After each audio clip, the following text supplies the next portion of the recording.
Nitin Naveen పర్యటనతో Telangana CM Revanth కు భయం పట్టుకుందని ఎద్దేవా చేశారు బీజేపీ రాష్ట్ర అధ్యక్షుడు రామచంద్రరావు. అందుకే నవీన్ పై విమర్శలు చేస్తున్నారని మండిపడ్డారు. కాంగ్రెస్ ముక్త తెలంగాణ బీజేపీ లక్ష్యమన్నారు. 12 ఏళ్లలో తెలంగాణకు ప్రధాని మోదీ ఏం చేశారో చర్చించేందుకు తాము సిద్ధమని సవాల్ విసిరారు. నితిన్ నవీన్ గారికి తెలంగాణ ప్రజలు తెలంగాణ కార్యకర్తలు ఇచ్చినటువంటి ఒక స్వాగతము ఆశీర్వాదం చూసి రేవంత్ రెడ్డి గారి యొక్క ఫ్యూజులు ఎగిరిపోయినాయి.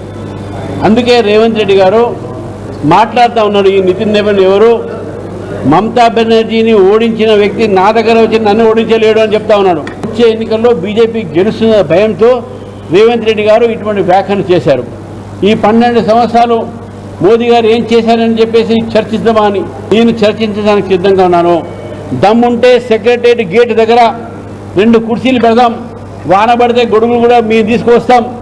ఆ ఒక చర్చ చేసి 12 సంవత్సరాలు మేమిచ్చింది ఏంది, 2.5 సంవత్సరాలు తెలంగాణకు ఎంత మోసం మీరు చేశారు అనే విషయాన్ని మనం చర్చిద్దాం.